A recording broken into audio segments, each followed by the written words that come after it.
Okay, folks. So I'm making Pasteis de Nata, which is what Portuguese tarts, custard tarts, are called in North America. They're also known in Portugal and in Europe as Pasteis de Belém because that's where they originated, in a convent in Belém. Many hundreds of years ago. Not sure why they're called de Nata today, but I just wanted to show you how easy it really is. I want to make a standard custard. Well, I'll start with a standard custard. The difference here is I'm using superfine sugar. See, superfine. Anyway, it's a half a cup, and it's basically fruit sugar. If you go into during the summer when people are canning fruits and making jams, the stores are full of fruit sugar, which is basically just superfine sugar. It's finer than castor sugar, and it's much finer than regular sugar. The only reason I'm using that this time is because I'm planning to do, let's just break that up. My hands are clean. I'm planning to do the custard in the most simple way I can, which is to dissolve the sugar into the egg yolks. And I have 3 large egg yolks coming. Here we go. 3 large eggs. Trying to make this as simple as possible and as fast as possible. Well, it's a video, so I made a mistake. But actually, it's not really a mistake. That little piece of shell can be thrown out, and you can use your hands. Hands are actually not a bad way to do it. In fact, I'm going to continue that way. 3 large egg yolks. We're going to mix that up, whisk that up, throw the rest away. I don't have a use for the egg whites at the moment, but I could freeze them. And I'm washing my hands, wash. I could freeze them and use them for something that involves a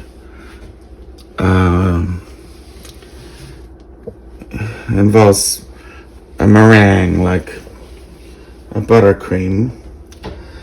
But that's too far into the future for 3. So we're gonna just blend this up a bit.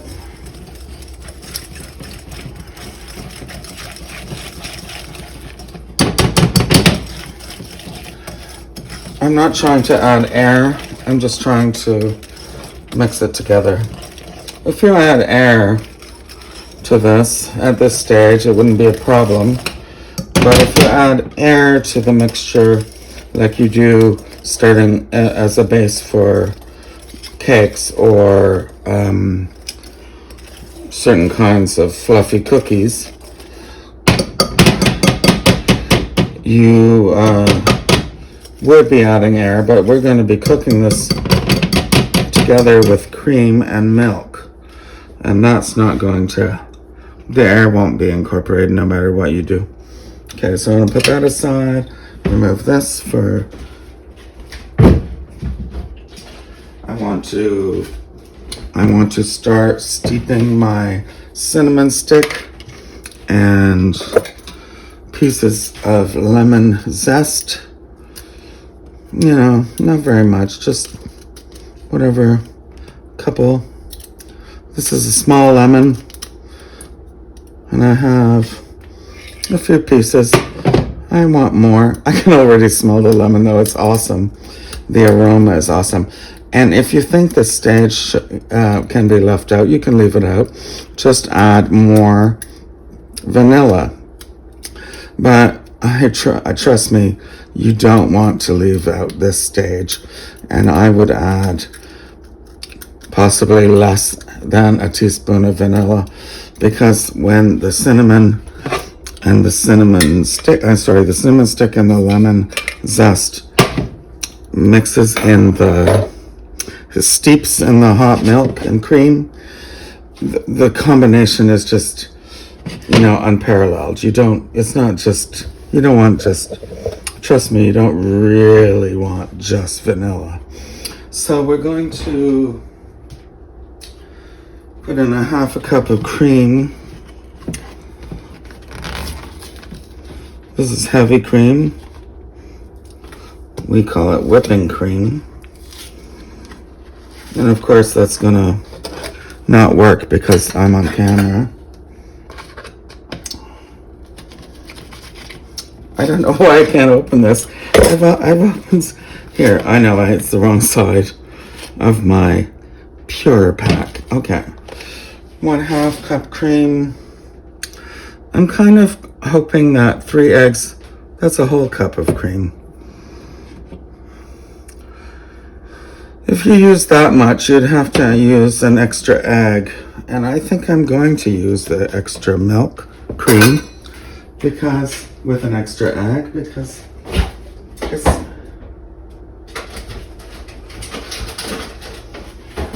an extra egg yolk, because it seems to me that I have to fill.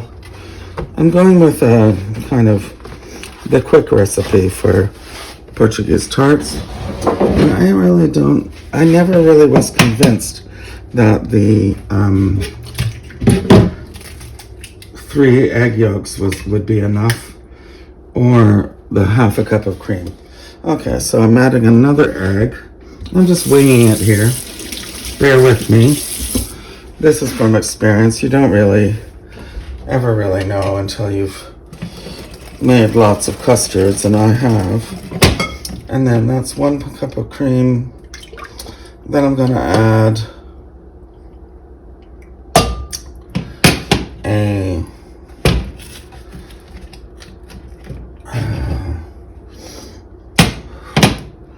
2/3 a cup of milk to kind of water it down. That's 2/3 exactly. This may be a mistake, and if it is, I guess we'll learn from it. Okay, so that's my goal here, is to get this almost to a boil, the milk, cream, cinnamon, and lemon mixture. Make sure the egg is kind of happening. When this comes too close to a boil, you'll know it'll be bubbling on the sides. If it's bubbling, sorry, I'm losing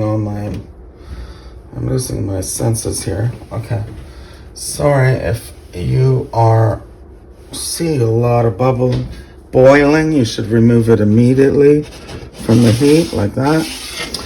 And when it comes to temperature, we're going to temper the eggs. We're going to add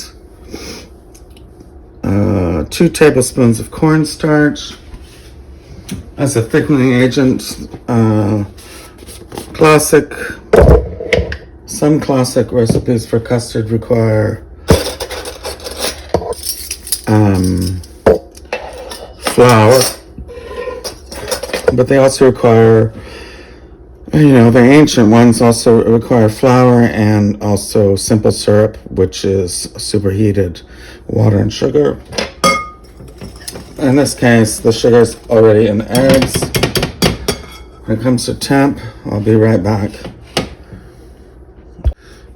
As the milk comes to, we could be stirring this, but it's not really up to close to the heat yet. This is on medium, and this is an electric stovetop. It takes a little while, but I decided it's prudent to add the thickening agents together The egg yolks are a thickening agent, and 2 tablespoons of cornstarch are a thickening agent, and we should probably whisk them all together. I love how that stuff just flies all over the place, all over the kitchen and my shirt. Well, that's just baking, isn't it? Flour and cornstarch going everywhere. Anyway, so we have that going. This, you can see there's some steam coming off. I'm going to get my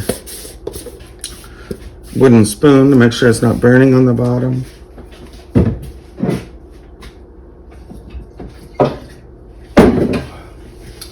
Whatever you do, you don't want anything to actually boil or scald.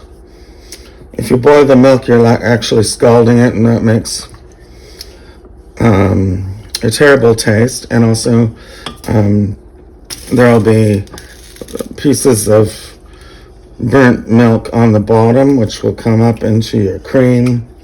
This is up into your custard or pastry cream. In this case, it's a custard, but pastry cream. Crème pâtissière is basically custard. Everything is a custard.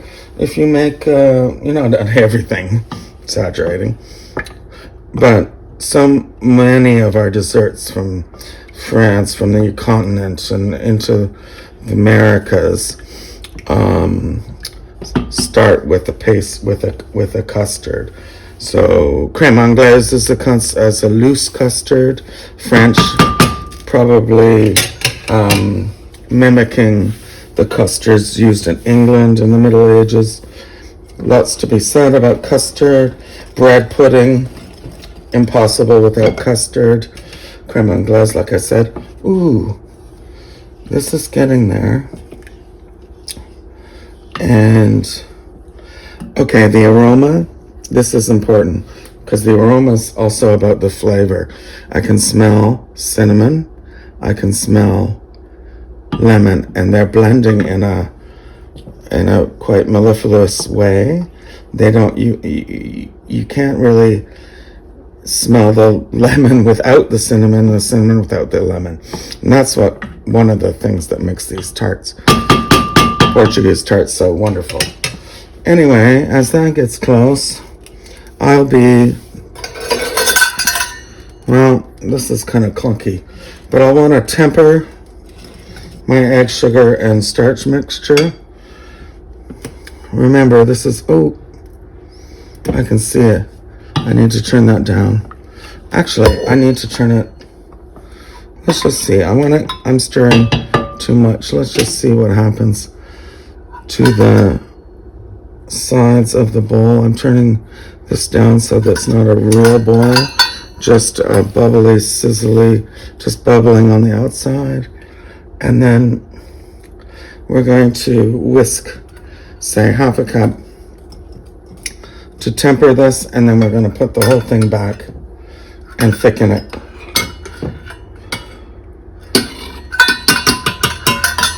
Not quite there yet. I'll be right back with you. It'll be a minute. Not sure if you can see this, but there's some roiling. There's some roiling, and I know that the bottom's not burnt, but that's a sign that we're getting close to burning the bottom, and you can't have that. It's just not right. Turn the heat off, and then we're going to,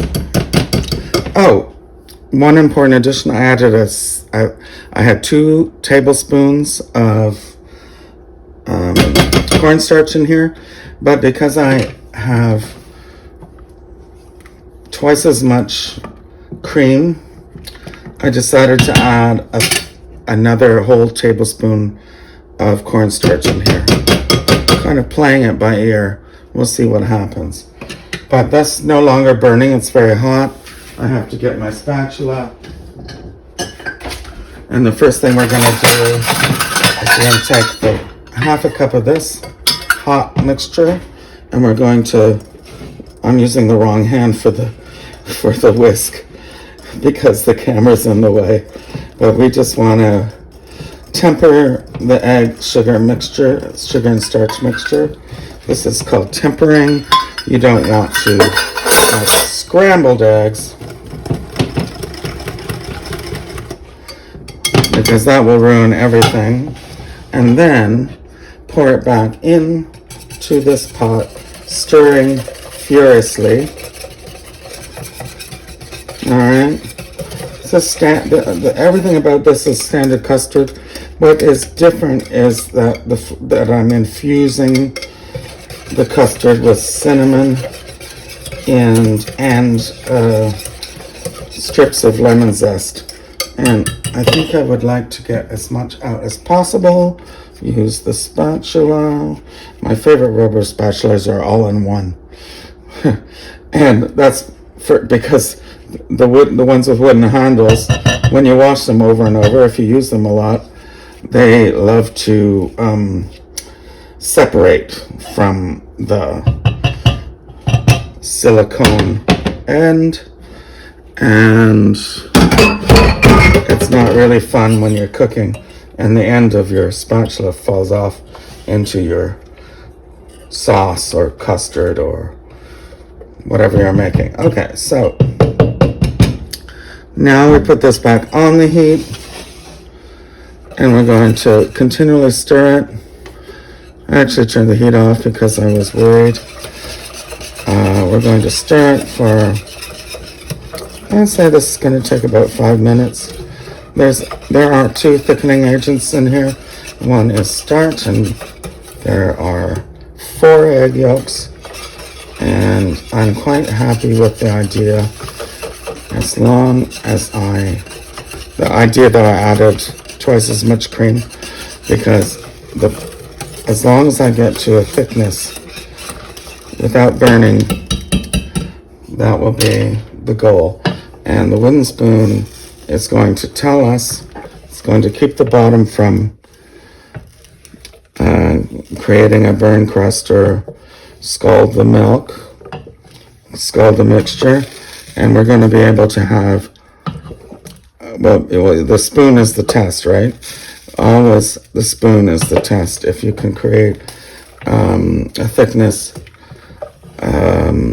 with the heat, and you will know when it's thick enough by the back of the spoon trick, and the aroma is wonderful. Okay, so I'll get back to you when that's done, and when it's done, I'll show you the spoon trick. It's not there yet, it's dripping, see? The spoon trick, I won't explain it now, I'll just explain it when it's done. And as it thickens, I'm going to say about 3 to 4 minutes. After it's thickened, I should say, we'll want to take it off the heat and try to cool it.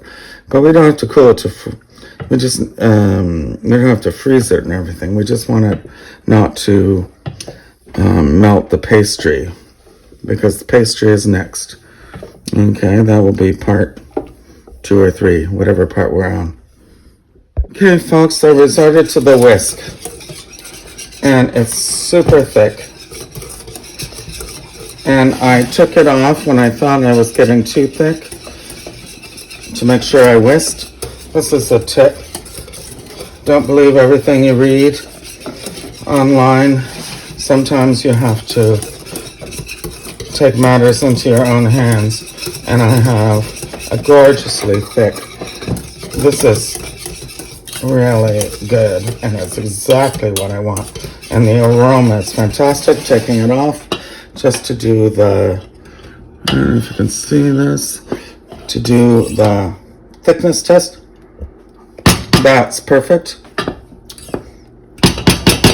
Don't go any further. Trust me, because when it cools down, every liquid mixture, almost, I mean, any liquid mixture with turn that off, with thickening agents like flour, like your gravy, anything will be thicker when it cools, and that is a really nice perfectly made custard. Okay, so that needs to cool, and it needs to cool quite sufficiently because, and I'll probably, I should probably sieve out the lemons and into another bowl that's cooler anyway. I'll get right back to you. Okay, so I'm going to sieve it's always good. It's always good practice to sieve your custard because there might be bits of egg albumin or little bits of cooked egg yolk, or which I don't think I have because I think I did it quite professionally. But I also have the cinnamon stick, and I have the lemon zest. However, I didn't zest it with a zester, so that should come out easily. I have the cinnamon stick, and I just want to make sure it's pure. And the other reason, which is fairly important, oh look, so that comes, you made a perfect custard when it comes out that easily. Get all the bottom off, because that's all goodness. But as I was saying, the other reason is because I want it in a cool bowl, and I am going to put some plastic wrap on it and chill it, because I'm thinking my pastry dough needs to be perfectly cold until heated at a high temperature, and I don't want to melt my pastry before it hits the oven. Anyway, see how it jiggles? That's what you want. It won't be jiggling when it's chilled for 20 minutes in the refrigerator, or half hour, probably 20 minutes. Okay, you don't need to see me put plastic wrap on. Everyone knows how that works. Okay, see you later. I decided I needed, it tastes delicious, tastes like cinnamon. I don't even know if I need a little vanilla, but I'm going to add, because after you bake these, you might cook out the aroma from the cinnamon that has been infused and the lemon zest that has been infused to make that kind of broad hum of the background. So I think I'm going to add, at this point, it's cooked and strained, just a quarter teaspoon of vanilla, just so that we have a nice combo of flavors within the custard before it cooks and evaporates some of the infusion. All right, so imagine I'm doing that. I whisked in a quarter teaspoon of vanilla because I want some vanilla hum in there, but I also want the cinnamon. I don't want it to be overpowered by the vanilla extract, which is pure and natural. And I just don't want to overpower that hint of lemon. So I only did 3/4. And now I'm adding pellicule, which is French for film. And it is also Spanish for movies. And we're just gonna, ooh, this is still warm. Remember, electric stovetops. Remember what you're using. And we're just gonna place this right down on top so it doesn't form a skin. And then I'm going to put it in the refrigerator for 20 minutes, and I'll be making, when it's chilled, I'll start with the puff pastry. All right, see you in 20 minutes. Okay, folks, here's the deal. I'm using store-bought frozen puff pastry. The reason is, although I make my own puff pastry, for croissant and danishes and other types of, delicacies. I'm really just going to be pounding these and rolling them out into my 12 hold muffin pan, which I've greased with butter, and I don't really see the point of doing it, making all that pastry just to have something that I'm going to eat in 20 minutes when it can be done this way. That's too much flour, probably. You don't want to add extra flour to your pastry. You just want to roll this out without adding. And remember, this was frozen. I let it defrost in the refrigerator. It feels super cold, which is what you want, but sometimes it's so cold that it won't unroll, so I'm gently unrolling it so there's no cracks.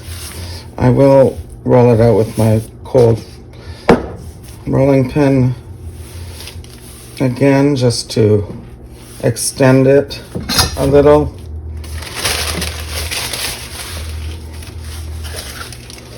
And remember just not to add extra flour.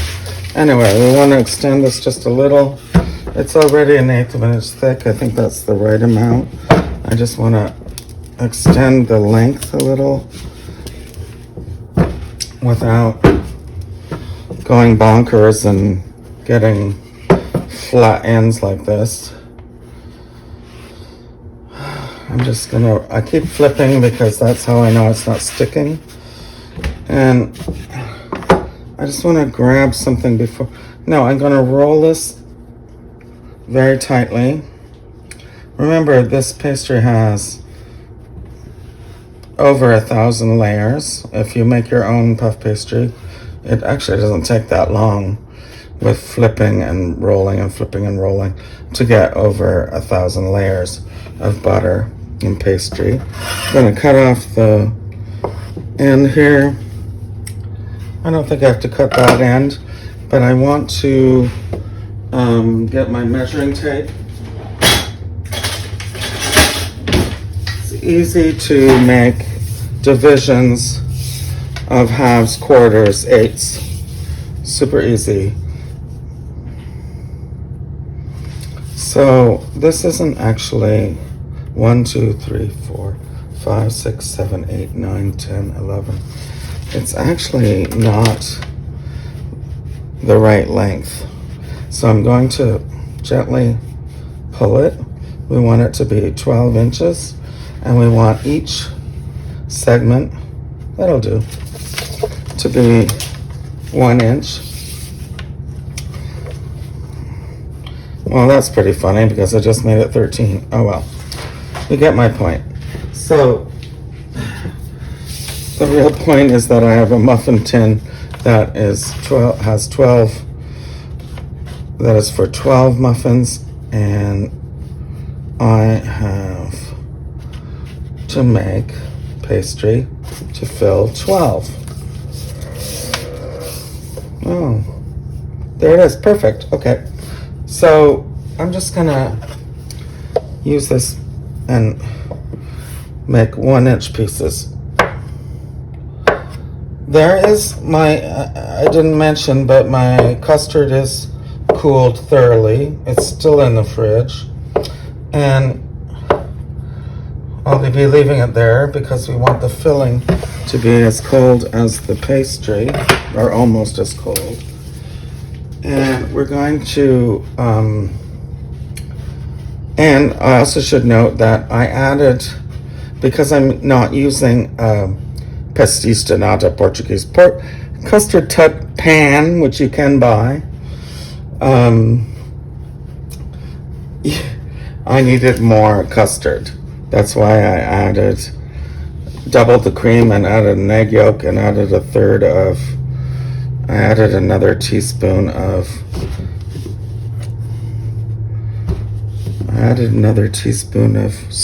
cornstarch. The thing about the pastry here is that these cylinders should be tight. And the reason is because the bottom of the tart if it's not, it doesn't show flaky laminated layers in a cylindrical kind of tree ring form, then you haven't actually achieved the goal of making a pastiche de Belém, because that's that's one of the identifying factors. Okay, so you have this, you can't tell, but the layers will be cylindrical because I turned it on its end.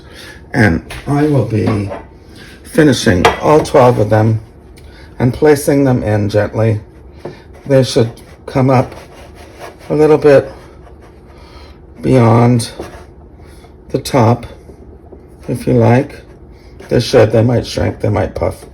There's some air in there.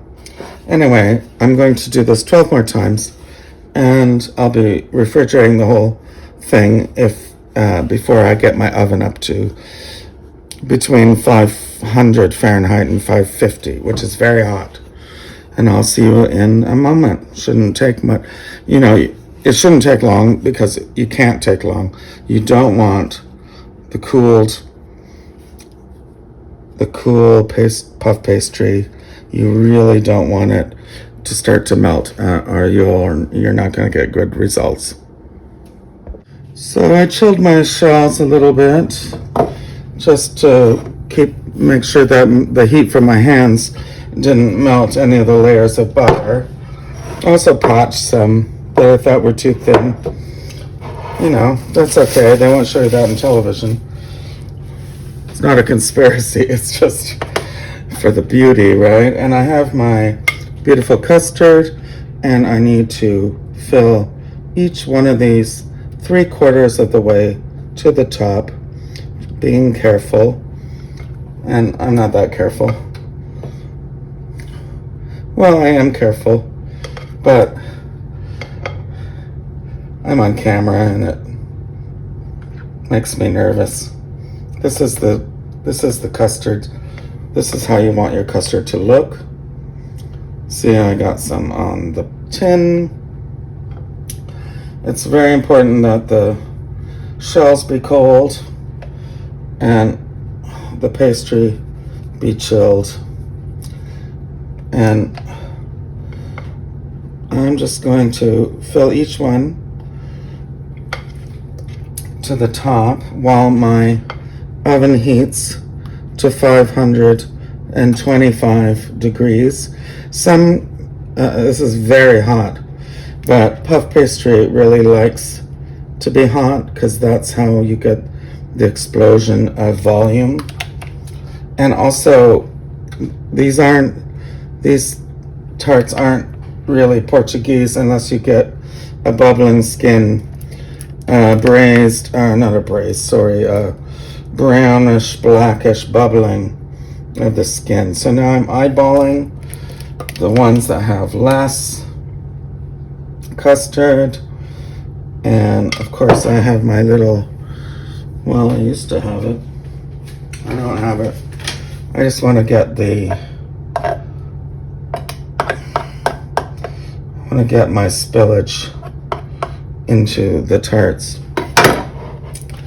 Remember, this is at a very high temperature, and my oven's only at 100 right now as it heats up. So I'm putting all of this back in the refrigerator until it's time to... Oh, you know what I really need is a nice... I don't want to waste the custard, right? What I really need... Hold on, folks, as I make a mess. I need to use it all. I'm tasting it as I go, and it's pretty spectacular.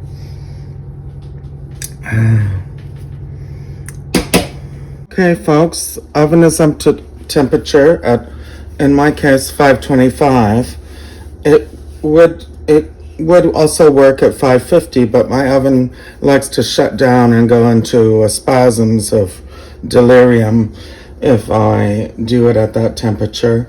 I have the window open. I'll be turning on the fan and the ceiling fan, and it's time to go in for around 12 minutes. I'll check it at 10, It could take longer, but remember, this is extremely high heat, and it's what we really want for this type of pastry.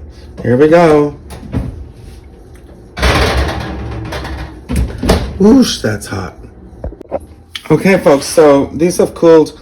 They came out of the oven. It took around 14 minutes. It was at 10 minutes, I checked, and the custards were puffed up. It looked really nice, but they weren't what you want because there was no burn marks, scorching marks, or bubbling. And these classic tarts are meant to have that.